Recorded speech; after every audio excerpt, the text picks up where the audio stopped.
Brother, రీసెంట్గా తెనాలిలో పోలీసులు ముగ్గురు యువకుల్ని రోడ్డు మీద కొడుతున్న వీడియో బాగా వైరల్ అయింది కదా. ఆ బ్యాచ్లో కొందరిపైన మీరు కూడా కంప్లైంట్ చేసినట్టయితే మా విషయం వరకు వచ్చింది. అసలు ఏం జరిగింది? అసలు మీరు వాళ్ళపైన ఎందుకు కంప్లైంట్ పెట్టారు? ఏం జరిగిందంటే ఏం చెప్తారు?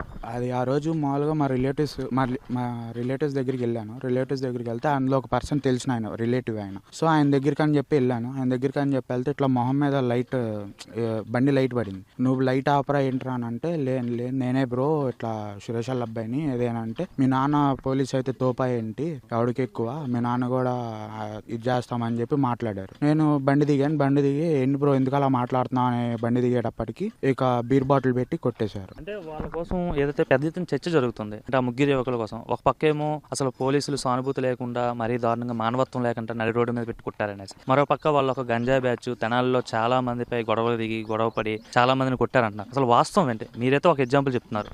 అసలు వాస్తవం అంటే వాళ్ళు గంజాయి బ్యాచ్. ఈ తెనాల్లో ఎవరు అడిగినా చెప్తారు ఐతనగర్ అంటేనే పెద్ద రౌడీ షట్టర్ ఏరియా అని చెప్పి. తెనాల్లో ఎవరిని అడిగినా, చిన్నపిల్లడిని అడిగినా కానీ చెప్తారు ఈ ఐతనగర్ బ్యాచ్ అంతా ఇంతే అదే అని చెప్పి. వాళ్ళు గంజాయి తాగి ఆ రోజు కొట్టారు అని చెప్పి తెనాల్లో కాదు చుట్టుపక్కల ఏరియా మొత్తం టాక్ అదే అని. తెనాలిలో జరిగినటువంటి సంఘటన, పోలీసులు ముగ్గురు యువకుల్ని థర్డ్ డిగ్రీ ఉపయోగించి అరకాలు వాచిపోయిలో కొట్టారు. అయితే ఇదే అంశం మీద వైఎస్ జగన్మోహన్ రెడ్డి ఏకంగా తెనాలి వచ్చి ఆ ముగ్గురు యువకులను పరామర్శించడానికి వచ్చాడు. ఇక్కడ వాస్తవాలు మీకు నాకు తెలియదు ఏం జరిగిందో. అక్కడ ఆ స్థానికంలో ఉన్నటువంటి ఒక యువకుడు చెప్పిన మాటలు మీరు ముందే విన్నారు కదా. ఆ యువకుడు ఏం చెప్తా ఉన్నాడు, ఆ ముగ్గురు యువకులు సామాన్యులు కాదు, వాళ్ళ మీద గంజాయి కేసులు ఉన్నాయి, రౌడీ షీట్ కూడా ఉంది అని చెప్పి అక్కడ ఉన్నటువంటి స్థానికుడే చెప్పాడు. మేమందరం అక్కడ చూస్తూ ఉంటాం కాబట్టి ఆ యొక్క ఏదైతే ఆ పరిసర ప్రాంతాల్లో రౌడీయిజం ఎక్కువ, అది పక్కాగా వాళ్ళ మీద గంజాయి కేసులు ఉన్నాయని చెప్పి ఆ కానిస్టేబుల్ బాధితుడు ఎవరైతే ఉన్నారో వాళ్ళ యొక్క కుమారుడే చెప్తా ఉన్నాడు. ఇది మీరు నేను చెప్పినా సరే ఎవరు నమ్మరు. ఇంత ఒరిజినల్ ప్రూఫ్ ఉన్నా సరే నమ్మకపోతే మీ కర్మ, ఇంకెవరో దీన్ని బాధ్యులు కారు. ఇక జగన్మోహన్ రెడ్డి విషయానికి వస్తే, నిన్న జగన్మోహన్ రెడ్డి ప్రెస్ మీట్లో ఏం మాట్లాడుతూ ఉన్నాడు, దళితుల మీద వివక్షత చూపుతున్నటువంటి కూటమి ప్రభుత్వం కావాలని చెప్పి వాంటెడ్గా టార్గెట్ చేసి దళితుల్ని వేధిస్తున్నటువంటి చంద్రబాబు నాయుడు అని చెప్పి జగన్మోహన్ రెడ్డి మాట్లాడుతూ ఉన్నాడు. ఇంక రెండవ మాట ఏంటంటే, చంద్రబాబు నాయుడే పోలీసులను ఉసుగొలిపి కొట్టించాడని చెప్పి మాట్లాడాడు. ఇక ఫైనల్గా వాళ్ళు అమాయకులు, వాళ్ళకి ఏ సంబంధం లేదు, వాళ్ళు జొమాటో ఉద్యోగం చేసుకుంటూ కూలీనాలు చేసుకున్నటువంటి యువకులు, వాళ్ళ మీద గంజాయి కేసులు నమోదు చేశారు, వాళ్ళ యొక్క జీవితాన్ని అల్లకల్లోలం చేశారు. వాళ్ళకు ఒక చెల్లి ఉంది, వాళ్ళ చెల్లికి పెళ్ళి ఎవరు చేస్తారు, పెళ్ళి ఎలా అవుద్దని చెప్పి ఆ పిల్లను కూడా తీసుకొచ్చేసి పాపం అక్కడ ఆ ప్రెస్ మీట్లో నిలబెట్టేసి ఇంత చేశాడు. అంటే జగన్మోహన్ రెడ్డి గారు అసలు ఏంటి మీ యొక్క ఉద్దేశం? వాస్తవాలు తెలుసుకోకుండానే అసలు మీరు ఆల్రెడీ డైనమోలో పడ్డారు. తెనాలికి వెళ్ళాలా లేదని చెప్పి డైనమోలో పడ్డారు, ఆగిపోయారు, 6 రోజులు గ్యాప్ తీసుకున్నారు. మరి మీకు ఎవడ సలహా ఇచ్చాడో లేదంటే మీరు స్వయంగా వచ్చారో ఇక అది ఆ దేవుడికే తెలియాలి. అయితే ఇక్కడ వాస్తవాలు ఏంటంటే, జగన్మోహన్ రెడ్డి ఈరోజు నువ్వు మాట్లాడుతున్నావు కదా, దళిత కార్డులో పెగిచ్చి కావాలని చెప్పి వాంటెడ్గా టార్గెట్ చేస్తున్నారని చెప్పావు కదా. ఒకసారి అదే విషయానికి వద్దాం. ఈ రోజున నువ్వు 5 సంవత్సరాలు ముఖ్యమంత్రి ఉన్న టైంలో దళితుల మీద అనేక రకాలుగా దాడులు జరిగాయి. మరి ఆ దాడుల గురించి ఏనాడైనా నువ్వు పరామర్శకు వెళ్ళావా? ఇంతకన్నా దారుణమైనటువంటి సంఘటనలు ఏంటంటే, మాస్క్ అడిగినటువంటి డాక్టర్ సుధాకర్ని నడి రోడ్డు మీద విచక్షణరహితంగా కొట్టి చంపేశారు కదా, ఏకంగా చంపేశారు. మరి అలాంటప్పుడు ఏనాడు వెళ్ళావయ్యా నువ్వు పరామర్శకి? ఏం చేసావు పరామర్శకి? డోర్ డెలివరీ చేసినటువంటి మీ ఎమ్మెల్సీ అనంతబాబు, అతను కూడా ఒక దళితుడిలే. ఆ దళితుడి మీద అంత దారుణంగా చంపేసి డోర్ డెలివరీ చేస్తే అతనికి నువ్వేం చేసావు? ఎమ్మెల్సీ పదవి ఇచ్చి భుజం మీద చేసి నీ పక్కన కూర్చోపెట్టుకున్నావు. అంటే ప్రమోషన్ల మీద ప్రమోషన్లు ఇచ్చి కూర్చోపెట్టుకున్నావు. అప్పుడు దళితులు గుర్తురాలేదా జగన్మోహన్ రెడ్డి? ఈయన నీకు ఇంకొక విషయం చెప్తాను. ఎయిర్పోర్ట్లో కోడికత్తి శ్రీను నీకు గుచ్చాడని చెప్పి పెద్ద హడావుడి చేశారు కదా, అతనికి 5 సంవత్సరాలు జైల్లో పెట్టావు నువ్వు. 5 సంవత్సరాలు జైల్లో పెడితే పాపం వాళ్ళకు ఉన్న తల్లిదండ్రులకి తింటా కూడా పూట గడవని పరిస్థితిలో వాళ్ళు ఉన్నారు. అక్కడ నిజంగా అతను కావాలని పొడిచాడో లేదా నువ్వు పొడిపించుకున్నావు అవన్నీ కాస్త పక్కన పెడితే అతను కూడా ఒక దళితుడే. వాళ్ళ కుటుంబం మీద ఎంత దారుణంగా నువ్వు వివక్షత చూపావు, ఎంత వేధించే వాళ్ళని ఇబ్బంది పెట్టావు. వాళ్ళు కనీసం తిండి కూడా లేనటువంటి పరిస్థితి. ఆ సీను అన్నవాడే పోషించాల్సి రూపాయి ఇస్తే వాళ్ళ యొక్క కుటుంబం గడిపే రోజులు అవి. అలాంటి వాళ్ళ కుటుంబాన్ని ఆదుకోకపో వాళ్ళ మీద వివక్షత చూపి వాళ్ళని విస్తృత స్థాయిలో ఇబ్బంది పెట్టినటువంటి నువ్వు మరి ఆనాడు ఎందుకు ఏం చేయలేకపోయావు? ఈరోజు దళితుల గురించి ప్రేమ పొంగిచ్చేస్తా ఉన్నావు. దళితుల పట్ల అనేక రకాల వివక్షణతో చూపించింది నువ్వు. దళితులకు సంబంధించినటువంటి నిధులన్నింటిని పక్కదారి మళ్ళించింది నువ్వు. దళితుల మీద అనేక రకాలుగా గొడవలు తీసుకొచ్చింది నువ్వు. ఈరోజు నువ్వు దళితుల కోసం ముద్దు పెట్టనే ఆ బిడ్డని ఈ బిడ్డని చెప్పి మాట్లాడుతున్నావు కదా. ఎంతవరకు ఇది కరెక్ట్ జగన్మోహన్ రెడ్డి? ఈ రోజున రౌడీ షీట్ ఉన్న వాళ్ళని పరామర్శించినటువంటి ఏకైక నాయకుడు, ఏకైక వ్యక్తి ఎవరు ఉన్నారంటే అది నువ్వేనయ్యా.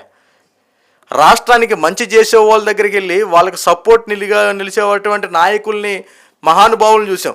కానీ ప్రజల్ని ఇబ్బంది పెట్టి జైలుకి వెళ్ళే వాళ్ళని కూడా పరామర్శిస్తారు, వాళ్ళకి కూడా అండగా నిలబడవచ్చు అని చెప్పి నువ్వే నిరూపించావు. అంటే నీ యొక్క పరిపాలనకే ఏ రకంగా నాంది పలుకుంటున్నావో ఒకసారి నువ్వు చూసుకో. ఎందుకంటే రౌడీయిజాన్ని పెంచి పోషించే విధంగా నీ యొక్క పరామర్శ చర్చ ఉంది. ఈ రోజున నువ్వు పరామర్శకి వెళ్ళావంటే ఏదో అనుకున్నావు. మామూలుగానే నువ్వు శవ రాజకీయాలు, తర్వాత బురద జల్లే రాజకీయాలు అని చేస్తాం. మేము సర్వసాధారణం చూసాం. ఎవరైనా చనిపోతే వాళ్ళ దగ్గరికి వెళ్ళి ఇలా నవ్వుతూ ఉంటాం. మొన్నటి వరకు చూస్తాం. ఈరోజు ఏకంగా రౌడీ షీటర్లనే నువ్వు వెనకేసుకొచ్చేలా ప్రెస్ మీట్లు పెడుతున్నావంటే ఏం చేయాలి అర్థం కాదు. నువ్వు ఏకంగా డాక్టర్ కూడా అయిపోయి, ఇదిగో అరికాల మీద కొట్టారు, ఇక్కడ ఈ కార్డు దెబ్బతింది, స్పైనల్ కార్డు దెబ్బతింది, ఇది ఇక్కడ ఇది ఇరిగిపోయింది, ఇక్కడ అని చెప్పి రిపోర్ట్లు కూడా చూపించేస్తా ఉన్నావు. ఏంటయ్యా జగన్మోహన్ రెడ్డి?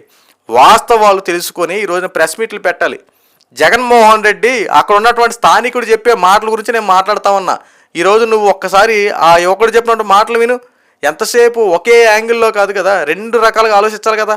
ఇప్పుడు పోలీసులదే తప్పు అని చెప్పి మాట్లాడుతూ ఉన్నాం, రైటే, మేము కూడా అదే అంటున్నాం. ముమ్మాటకి పోలీసులు చేసింది ఈ విషయంలో తప్పే. నడి రోడ్డు మీద అలా కొట్టడం కరెక్ట్ కాదు. కానీ ఒక్కసారి మానవత దృక్పథంతో ఒకసారి ఆలోచించు. పోలీసులు నిజంగా అక్కడ చేసినట్టు పని గురించి ఒక్కసారి మానవత్వంతో ఆలోచించుడు. చట్టాలు అన్నిటిని కాస్త పక్కన పెట్టి ఒక్కసారి మానవత్వంతో ఆ యువకుల్ని అరికాళ్ళ మీద ఎందుకు కొట్టారు? కొట్టాలనుకుంటే ఎక్కడైనా కొట్టవచ్చు కదా. అరికాళ్ళ మీద ఎందుకు కొట్టారు? ఒక 10 రోజులు వాళ్ళు నడవలేరేమో, 12 రోజులు నడవలేము, లేదంటే 20 రోజులు నడవలేరేమో, 21వ రోజు అయినా సరే వాళ్ళు నడుస్తారు కదా. ఆ దెబ్బ గుచ్చుకున్నప్పుడు, ఆ బాధ వచ్చినప్పుడు అలా బాబో ఈ తప్పు చేయబట్టే కదా మేము ఇలా చేసామని ఆ తప్పు వాళ్ళు గుర్తుకొస్తే గంజాయి మత్తు జోలికి వెళ్ళరు. అట్ ది సేమ్ టైం ఎవరైతే ఈ వీడియో చూసారో, ఎవరైనా సరే గంజాయికి బానిసలైనటువంటి యువతి యువకులు ఎవరైనా ఉన్నా, మద్యానికి బానిసైనటువంటి ఎవరైనా ఉన్నా, పోలీసుల యొక్క ట్రీట్మెంట్ ఎలా ఉంటుందో రుచి చూసి ఇలా ఉంటుందని చెప్పి ఎవరైతే ఆ వీడియో చూస్తారో ఖచ్చితంగా వాళ్ళలో మార్పు అయితే ఖాయం వస్తుంది. అంటే ఈ రోజున పోలీసులు చేసినటువంటి తప్పు అన్నీ మీరు అంటున్నారు, కానీ పోలీసులు చేసిన 100% అని చెప్పి ఒక పౌరుడిగా మేము చెప్తా ఉన్నాం. ఎందుకంటే పోలీసులు 4 గోళ్ల మధ్య జరిగేటువంటి విషయాన్ని బహిరంగంగా తీసుకొచ్చి ఇక్కడ చేయడం, అది హ్యూమన్ రైట్స్ లేదంటే రాజకీయ పరంగా లేదంటే రాజ్యాంగం పరంగా కాస్త ఇబ్బంది కలిగించవచ్చు. కానీ ఈ రోజున పోలీసు వ్యవస్థ చేసినటువంటి పని వల్ల అనేక మంది యువకుల్లో మార్పు వస్తుంది. ముందు ఆ మార్పును గ్రహించండి. ఎందుకంటే రాష్ట్రానికి యువతి యువకులే బలం. ఈ బలాన్ని మనం సరిగ్గా కాపాడుకోకపోతే రేపు రాష్ట్రంలో అనేక ఇబ్బందులు చోట్లుతాయి. ఎందుకంటే రీసెంట్గా చూస్తే అప్పుడు గంజాయి బారిన పడ్డారు, రేపు పొద్దున ఇంకోటి కొడతాడు. ఈ రోజున నడి రోడ్డు మీద ఉన్నటువంటి యూనిఫామ్లో ఉన్నటువంటి కానిస్టేబుల్నే కొట్టడానికి వీళ్ళు గంజాయి మత్తులో వచ్చి కొట్టారంటే ఈ రోజున పోలీసు వాడు కనీసం అక్కడ ఈ రోజున పోలీస్ అనే ఆ యొక్క వ్యక్తి ఈ రోజున ఒక రౌడీలు వెళ్ళి పోలీసులను కొడతామనంటే ప్రజలందరూ చూసారనుకో, పోలీసులకే రక్షణ లేదు, మళ్ళీ ఈ పోలీసులు వచ్చి మళ్ళీ ప్రజల్ని కాపాడతారంటూ ఒక ఎలివేషన్ క్రియేట్ అయ్యి ఈ రకంగా వెళ్ళిందనుకో, రేపన్న రోజున పోలీసులను ఎవరైనా పట్టించుకుంటారా? పోలీసుల మీద తిరగబడరా? ఈ రోజున అంబటి రాంబాబు చూడు, పోలీసుల మీద ఎలా దౌర్జన్యం వెళ్ళిపోయాడు. నువ్వే మొన్న ఏమన్నావు, ఒక్కొక్కటి బట్టలు కూడా తీస్తా తోలు తీస్తా అని చెప్పి ఏమైతే నువ్వు మాట్లాడావో వాటిలన్నిటికి అహంకారంగా రెచ్చిపోయింది. ఈ రోజున అలాగే జరిగినట్టు సంఘటనలు ఒక్కటొక్కడికి వెలుగులోకి వస్తూ ఉన్నాయి. ఇలా ఏది పడితే అది నువ్వు మాట్లాడడం, పోలీసులు బట్టలు ఓడతీస్తానంటావు, పోలీసులు విడిచిపెట్టనంటావు, సప్త సముద్రాలతో అవతల లాక్కొస్తానంటావు, ఏవైతే నువ్వు చేస్తా ఉన్నావో అవన్నీ ఈ రోజున నీ యొక్క కార్యకర్తలు, నీకు సంబంధించిన వ్యక్తులు చేసి చూపిస్తూ ఉన్నారు. ఈ రోజున మీ యొక్క సీనియర్ నాయకుడు అంబటి రాంబాబు కూడా ఇలాగే పోలీసు మీద దుస్సాహసాలు పాల్పడి ఈ రోజున పోలీసులు కొట్టడం మీదకు వెళ్ళాడు. మరి ఎన్నిటిని ఏమంటావు? ఇప్పటికైనా సరే వాస్తవాలు తెలుసుకుని ప్రెస్ మీట్లు పెట్టి దాని ప్రకారం మాట్లాడడం మంచి. అంతే తప్ప బురద జల్లే రాజకీయాలు, శవ రాజకీయాలు చేసుకుంటా కూటమి ప్రభుత్వాన్ని వాంటెడ్గా టార్గెట్ చేయడం కోసం సామాన్య ప్రజల్ని బలి చేస్తున్నాం చూడు, ఇది కరెక్ట్ కాదు. ఇప్పటికైనా పద్ధతి మార్చుకుంటే మంచిది.